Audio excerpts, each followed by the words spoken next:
Salut les gars, on se retrouve pour une petite vidéo. Comme j'ai fait 2 fois en 5 euros, une fois on avait touché un jackpot, donc j'avais changé le titre de la vidéo. Mais là, on va se faire une petite vidéo en 10 euros sur Winamax. Comme d'habitude, je vous conseille toujours pas de jouer sur Winamax, plutôt des autres sites. Mais là, le but, ça va être juste de vous montrer comment bien jouer en 10 euros. Et pour la vidéo, c'est toujours plus agréable quand c'est sur une room agréable à jouer. Donc c'est pour ça que je vais vous montrer là-dessus.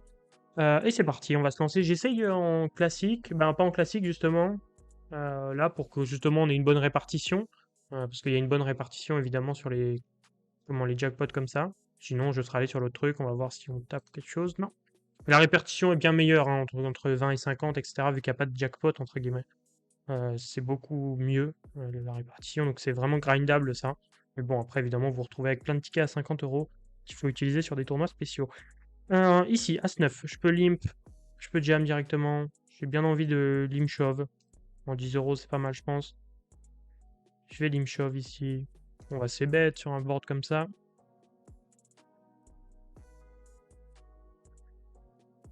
Là, sur la doublette du 5, c'est vraiment une carte que j'aime pas. Souvent, ce qu'il va avoir, c'est justement des 5 là, quand il call au flop. Là, on va call encore. Ben, on va check et puis on va devoir fold, je pense. Ça dépend du sizing. Oui, check. Hauteur valet, ouais. Bon, j'ai pas compris son call, hein, déjà. Je comprends pas le call. C'est ce que je pensais, river, quand je le vois check comme ça, mais je comprends pas. Pourquoi call valet de là? Ouais, bon, t'as un. Comment? Backdoor straight, mais bon, c'est un peu ambitieux. Bref, en tout cas, ça fait nos affaires, c'est le principal. Je joue qu'une table, etc. pour bien vous expliquer en précision tous mes spots. Je sais pas combien on va faire de parties, 2 ou 3 en fonction de la durée des spins. Il limp bouton, bon, ça nous confirme hein, notre pastille. Lui, il ISO 3x. C'est pas le sizing que je conseille, hein. En SB, vraiment 4x, 5x, etc. 4x, 4.5, 5x, comme vous voulez. Même avec Assas, etc. Parce que c'est des mains, bah, vu qu'on est hors de pause, on a envie de pouvoir tout mettre rapidement. C'est beaucoup plus simple à jouer. Euh, Là, on va voir, hein. On va voir avec quelle main il a fait ça. Bon, là, je pense qu'il va call ou il va fold. Ah. Et lui avait As-Dame. Waouh! Waouh, waouh, waouh, waouh! 3x en SB, As-Dame et Spew. Du coup, on a Limp. Maintenant, on se retrouve ici. On peut c-bet, on peut check. On va check, je pense. On a peu d'équité. Comme ça, on va la choper s'il y en a. Et voilà, bon, on touche. Il a l'air de rien avoir. Cependant, on va bet quand même. On voit qu'il peut call peut-être n'importe quoi. J'ai envie de tenter l'overbet contre lui. J'ai l'impression que c'est vraiment le profil, vu ce qu'il a fait tout à l'heure, qui peut chauffer à call un overbet en se disant que j'ai plein de bluffs. Donc peut-être. Ici, on va check back. On va se bet une bébé là juste pour faire fold de pas mal de mains. Là, tu call une fois, on va check et je pense qu'il check hauteur as ou hauteur roi. On va voir. Hauteur 10, ouais, non, il est dans un spew complet aussi, lui, hein, il fait n'importe quoi. Donc on le voit, bon, on va call. Tant qu'il nous ISO pas trop. On va voir. Pour l'instant, bon, là, il nous ISO, mais on va voir. Dame 7, on va check back. On sait qu'il peut partir vraiment en spew total, tout comme tout à l'heure. Donc, on va faire attention. Quand il nous ISO, on va pouvoir call un peu plus de mains, entre guillemets. Là, je vais bet. On va voir. Quand il va nous ISO, on va pouvoir quand même call un poil plus de mains. Parce qu'en fait, si derrière on touche top pair et il fait n'importe quoi dans des pots ISO, vraiment, on va pouvoir récupérer une tonne. Donc, ça peut être cool. On va call. On va se méfier quand même. C'est pas parce qu'il spew qu'il va spew non plus à tous les spots. Là, il y a beaucoup de spew, mais en vrai, comment, il y a surtout beaucoup de mains en value. Même sur des mecs qui spew comme ça, en fait, faut pas se dire, ça y est, il spew, je vais call ça. Il a toutes les dames qui nous battent. Il a rarement un 10 en fait dans ce spot. Là, seul bluff, ça serait un 10, mais je pense qu'il les a pas en vrai. C'est pas le genre de main qu'il aurait. Ok, bon. C'est dommage, hein, c'est dommage parce que notre dame était bien, mais je peux pas. Je peux pas call. Et en plus, il s'était un peu calmé, etc. On peut pas call. Vous allez trop souvent être perdant en call. De temps en temps, certes, hein, il y aura un énorme spew, mais la plupart du temps, ça va pas être très intéressant. Là, on va voir s'il reprend le lead. Il reprend pas le lead. J'ai pas envie de bet non plus. Non. J'avais pas envie de se bet parce que c'était quand même plus des cartes qui l'avantageaient.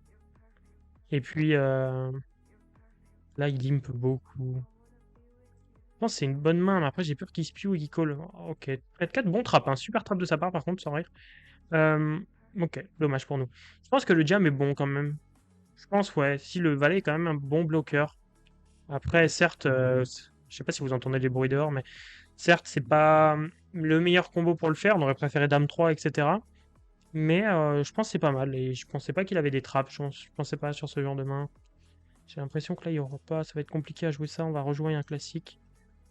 Bref, c'est pas grave, hein, mais on peut, sur un mec qui limpe beaucoup comme ça, et puis qui avait quand même des open, des ISO, etc. Je me suis dit qu'il aurait jam ou etc. Toutes ses mains fortes. Mais non, il a bien trap 4-4. Franchement, super. Vraiment bien joué de sa part. Donc peut-être contre lui, le jam n'était pas top, mais bon, il y a aussi une tonne de fois où il va fold, donc faudrait voir, mais c'est pas mal, c'est bien joué de sa part. Ici, on défend, on va devoir call au moins une fois au flop, sauf si c'est un sizing énorme. Parce qu'on a quand même backdoor flush. Là, sur le roi, je crois que j'ai pas envie de bet, hein, c'est lui qui a plus de rois quand même. S'il a envie de bluff, se fasse plaisir. Oh là là, l'overbet, ça pue, hein, mais on va call évidemment. On espère un 6, ça va bien nous aider quand même. Ok, un pic. Ok. Pas la pire. Il check back. Ok, super. Je pense qu'on est devant, hein, du coup. Ouais. Ah, ok, il a touché son. C'est pour ça, on laisse bluff. Mais on sait on va overbet turn sur roi. euh, sur roi. Comment on va mettre? Overbet sur une carte. Qui l'avantage, on va dire. Hop, pardon, ça m'a changé la scène. Bah ouais, je peux pas écrire comme ça. Je vous remets la scène, je suis désolé. Sur une carte qui l'avantage. Bon, je vais laisser comme ça pour l'instant pour être sûr que c'est avantage. Oh bah c'est bon, j'ai pris ma note. Je suis désolé, ça change de scène des fois parce qu'en fait j'ai des touches qui me permettent de changer de scène. Là il miso, je vais fold. Ouais, je réfléchis, mais je pense que ouais, il faut prendre la note parce que c'est vrai qu'il n'y en a pas beaucoup qui overbet bluff. Et c'est pas forcément horrible, hein. Bon, avec son combo, j'aime pas du tout, mais c'est pas forcément horrible. Ici, hmm, ici, je crois que j'ai envie de call. J'ai pas envie de jam vu que c'est un mec qui open jamais. Donc c'est sûr qu'il a une bonne main et je pense qu'on peut lui prendre beaucoup plus juste en call et en voyant. Euh, et là, je crois que j'ai envie de fold directement. Il n'y a pas de bluff chez lui. C'est pas un mec qui va bluff. Là, il a toujours là. C'est contre l'as, on n'a pas d'équité quand même. Même si on touche, il y a les cotes implicites, etc. Je pense que c'est pas très. On va perdre la moitié de notre stack bêtement contre lui. Bah là, on est obligé de call par contre. Et c'est souvent le profil là quand on touche, je pense qu'on peut prendre beaucoup, sauf s'il a mieux, mais. Et non, peut-être pas. Je vais pas lui laisser une carte gratuite hein, quand même, on va assez bête. Alors s'il a les as ou quelque chose, tant mieux pour lui. S'il a mieux, tant mieux pour lui. Ok, il fold. Il y a des fois aussi, hein, certes, comment, s'il a les as, on perd beaucoup, mais comment? On peut pas se dire il a les as, je prends pas ma value, hein, évidemment. 7 et 5, je vais fold là. Contre un open 2x ici, souvent c'est strong. Euh, Là, le truc, c'est que j'ai jamais d'infos en fait sur les joueurs, vu que je joue pas sur cette limite, et encore moins sur Winamax. Donc, moi, j'ai jamais d'infos sur les joueurs, c'est ça qui est embêtant. Là, je vais jam. On est call, on espère par moins bien. Une petite pierre de 6 ou une paire de 5, ça ferait plaisir. As-roi, ok. Bon, il touche. Et nous, on touchera pas. Ok. Mais, ouais, souvent c'est strong, hein, là. Mais bon, là, il le fait souvent, je sais pas quoi. Je vais être embêté. Je suis embêté. Parce que là, pour le coup, j'ai envie de jam, là. J'ai pas envie de call, être embêté, mais. Quoique, non, je pense qu'il faut. Ah, c'est le spot compliqué, hein. Je pense que je vais jam. Ouais, voilà. La seule, je vous l'avais dit, hein, mais c'est. Allez, allez. Non, dommage. Je me vois pas call, et puis ça va être trop compliqué. On va s'en relancer un dernier. En fait, je me vois pas call. Et comment? Et puis après, à viser au flop, etc., ça va être trop compliqué. Il va pouvoir trop nous bluff, etc. Donc je me dis, bon, je jam directement. Et en fait, d'habitude, bon, je suis pas fan parce que quand il 2x, souvent c'est strong. Mais en fait, comment? Ça faisait 2 fois de suite qu'il le faisait. Donc en fait, j'avais quand même cette impression qu'il pouvait avoir pas que des mains fortes, bon, 2 as directement. C'est pas grave. Mais c'est vrai que bon, ça confirme un peu la théorie, mais je ne me voyais pas faire autrement. Et là, c'est un reg, hein. On a un reg. La note, à mon avis, il n'y a pas. Reg capable de bluff. Voilà, c'était une petite note parce que vu le nombre de fois que je joue, c'est limité. Là, contre un reg, c'est embêtant parce qu'il faut avoir conscience que si je... Je crois que j'ai envie de call. Je vais vous expliquer après, on reviewera ce spot. On va voir ce qu'il fait là, si c'est bête.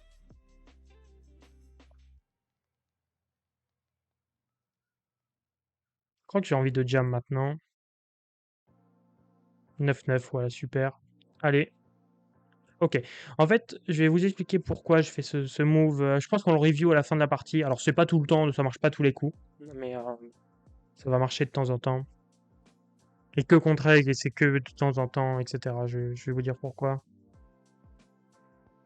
Alors là, certes, 9-9, je pense qu'il aurait call, mais justement, ça fait partie de la zone un peu sombre.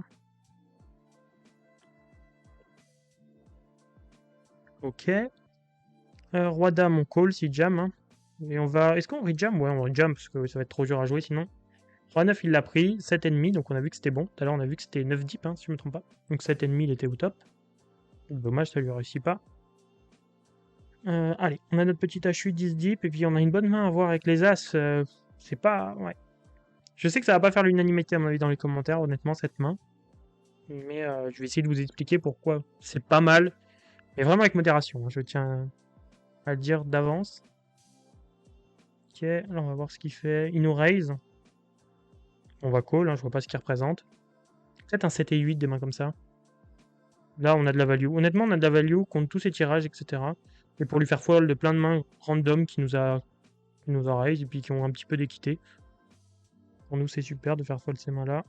7 et 9, je préfère le limp contre lui pour l'instant, même s'il a l'air aggro. J'ai pas assez d'infos. Ok. On commence à prendre les infos. Il a l'air de vouloir jam pas mal de mains. Je vais pas call. On n'a pas les mains pour call hein, quand même à chaque fois, hein, depuis le début. 8 et 4, je crois que tu peux jam. Vu que c'est un mec qui va beaucoup nos ISO, je veux pas fold. C'est soit fold de toute façon, soit jam, mais je vais faire 8 et 4 suité. Ouais, c'est un jam, hein, c'est ça, 10 deep. Ah non, non, c'est un fold. Hein. 8 et 4, je vois. Je regarde sur. Non, non, c'est un fold. Sur le tableau, je regardais. Non, non, c'est 10.1. Ok, là, on va call si jam. On son 2x, ça change rien. Hein. Il a mieux, ouais, c'est terrible. Allez, allez, faut que ça passe, ça ferait plaisir. Parce que là, ouais. Il était aggro, puis ouais, son 2x, on le note. On va se prendre la note aussi, mais. Ouais, bon. Je vais prendre la note et je vais vous montrer le truc. Donc là, on peut se noter 2x strong HU. Et jam beaucoup. Comme ça, on a les infos pour la prochaine fois. Jam beaucoup Nash. Comme ça, on sait par rapport à quoi. Donc ça, c'est en HU en gros. Mais ouais, bon. Vraiment, on n'a pas eu les mains pour call. Et à chaque fois qu'on a eu la main, c'était pas top. Mais bon, c'est pas grave. On faut pas non plus se plaindre. On a tombé sur un bon setup avec les As. Que je veux vous remontrer tout de suite. Vraiment, il était intéressant ce spot. Alors pourquoi je fais ça Du coup, contre ce reg, en fait, la plupart des regs, en 10 euros, je vois pas qui. Vraiment, hein, si vous me trouvez quelqu'un qui intègre des bluffs dans sa range de 3 bêtes en SB, vraiment, il faut m'appeler. En 10 euros, personne n'intègre des bluffs. Et je le conseille même pas de le faire parce que ça fonctionnera pas assez en fait. Et peut-être contre certains règles, si ça peut marcher. Mais en fait, le truc, c'est qu'il va toujours. Si lâche 3 bêtes 6 bébés, il va toujours fold une tonne de main. Alors, je te dis pas qu'il va tout fold. Mais par exemple, une main comme As-Valet, personnellement, contre un 3 bet, je la fold. Parce qu'il va savoir. Donc que là, on va lui faire call bien plus de mains et il va s'embarquer dans un coup. Alors, donc, contre toutes ses overpairs, de toute façon, bon, ça nous va. Après, s'il a 8-8, 7-7, 5-5 et il a fait sa sombre lent, bon, ben tant pis, hein, on perd tout, mais on aurait tout perdu quand même. Et donc, en fait, là, quand il overbet, je me sens obligé de jam parce que c'est toujours une overpair en fait dans ce spot. Ou 6-6 qu'il a. Même 8-8, 7-7, il ne jouerait pas comme ça. Peut-être 5-5, allez. Mais voilà, donc en fait, il a très peu d'autres mains que des nuts. Donc il va tout me call.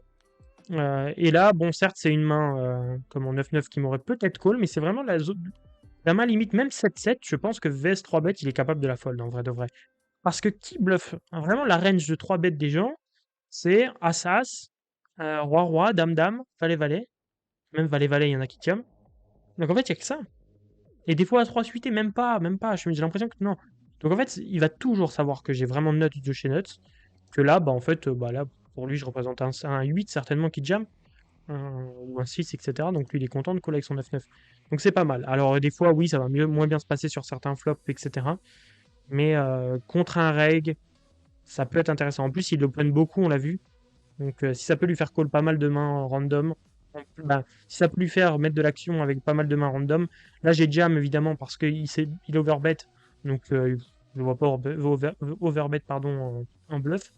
Donc c'est pour ça que je jam direct. Et puis il y a beaucoup de turns qui vont pas nous avantager. Mais sur plein d'autres flops, par exemple roi 2-3, c'est possible qu'il te 3 barrels et toi t'es juste à call en fait.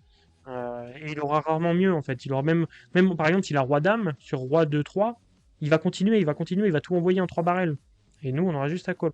En vrai, il y a beaucoup plus de spots qui vont nous intéresser. Alors certes, des fois, bah, vous allez vous prendre un setup inverse. Par exemple, là, s'il a 7-7, comme je vous l'ai dit, ou 8-8 ou 5-5, bah, c'est l'inverse en fait. Mais bon, dans tous les cas, on serait parti à tapis. On a certainement perdu le coup aussi. Donc voilà. Mais de temps en temps, ce move est intéressant. Je vous dis pas de le faire tout le temps. Vraiment, faites attention. Que contre des mecs qui comprennent vraiment le jeu. Et sur Wina, j'ai l'impression qu'en 10 euros, les mecs comprennent quand même bien le jeu. Sur d'autres rooms, j'aurais pas fait ça. J'aurais juste 3 bêtes, surtout contre un fish. Mais là, je pense que c'était un move intéressant à faire. Bref, les gars, j'espère que vous avez kiffé cette vidéo. Pour le petit débrief, je crois qu'on a perdu 0 buy-in, on a gagné 0. Ça doit être ça, hein, je crois qu'on a perdu les 2 premiers, on a gagné après. Et puis voilà, j'espère que vous avez kiffé cette vidéo, que vous avez appris des choses. Je trouve que ce spot avec Assa, c'était vachement intéressant. C'est un autre petit move que vous pouvez intégrer contre certaines règles, dans certaines situations. Vraiment, n'abusez pas, c'est très important. Voilà, bref, j'espère que vous avez kiffé la vidéo. Je vous dis à plus, n'hésitez pas à mettre un petit like. Ciao, ciao les mecs, merci.